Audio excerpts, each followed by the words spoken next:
नमस्कार, मैं हूं आपके साथ अनुष्का और आप देख रहे हैं 1 to 1 न्यूज। खबर वही जो होगी सही।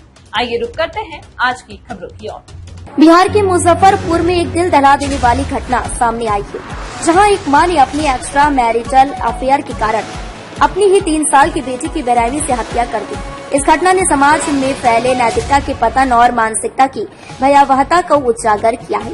इस घटना के बाद पूरे इलाके में सनसनी फैल गई है और लोग सदमे में हैं कि कैसे एक मां अपनी ही बच्ची की जान ले सकती है। मुजफ्फरपुर के एक मोहल्ले की है, जहां 3 साल की मासूम बच्ची मिष्टी कुमारी का शव एक ट्रॉली बैग में बंद मिला। गुरुवार सुबह जब कुछ लोग मोहल्ले में घूम रहे थे, तब उन्होंने एक ट्रॉली बैग देखा जिसमें से बदबू आ रही थी।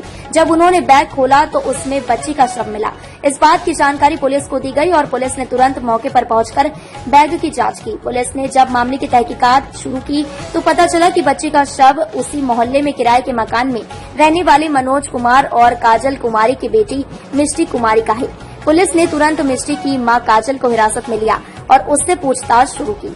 मां ने किया स्वीकार। पूछताछ के दौरान काजल ने अपनी बेटी की हत्या की बात स्वीकार कर ली। उसने बताया कि उसका एक प्रेमी था जो उसके पति के अलावा दूसरा पुरुष था। काजल का कहना था कि उसका प्रेमी उसके साथ रहने के लिए तैयार था, लेकिन उसने साफ कह दिया था कि वह अपनी बच्ची के साथ उसे स्वीकार नहीं करेगा। इस शर्त ने काजल को इतनी विक्षिप्त कर दिया कि उसने अपनी ही बेटी की जान ले ली। काजल ने पुलिस को बताया कि बच्ची उसकी और उसके प्रेमी के बीच में बाधक बन रही थी। वह चाहती थी कि उसके प्रेमी के साथ उसका जीवन सुखमय हो, लेकिन बच्ची को लेकर उसका प्रेमी बहुत नाराज था। उसने कई बार उसे बच्चे से छुटकारा पाने के लिए कहा था। इस दबाव में आकर काजल ने यह खौफनाक कदम उठाया।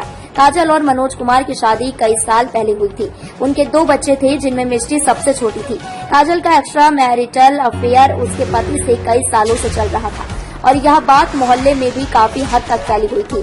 हालांकि मनोज ने कभी काजल के इस अफेयर को लेकर कोई कदम नहीं उठाया, क्योंकि वह अपने बच्चों को लेकर चिंतित था। काजल का प्रेमी उसके घर भी आता जाता था और कई बार मनोज ने उन्हें साथ में देखा था, लेकिन मनोज ने कभी इसका विरोध नहीं किया, क्योंकि उसे लगता था कि यह सब उसके बच्चों के लिए सही नहीं होगा। पुलिस ने काजल को गिरफ्तार कर लिया है और उसके प्रेमी को भी हिरासत में लेने की कोशिश जारी है। पुलिस ने बताया कि काजल ने पहले ही स्वीकार कर लिया है कि उसने अपनी बेटी का गला घोंटकर हत्या की और फिर उसके शव को ट्रॉली बैग में भरकर फेंक दिया। पुलिस अब यह जानने की कोशिश कर रही है कि इस घटना में और कौन कौन लोग शामिल थे और काजल के प्रेमी का इसमें क्या रोल था। इसके साथ ही पुलिस ने काजल के पति मनोज कुमार से भी पूछताछ की है, ताकि घटना की पूरी सच्चाई सामने आ सके। तमाम महत्वपूर्ण खबरों को देखने के लिए बने रहिए 1 to 1 न्यूज के साथ। खबर वही जो होगी सही।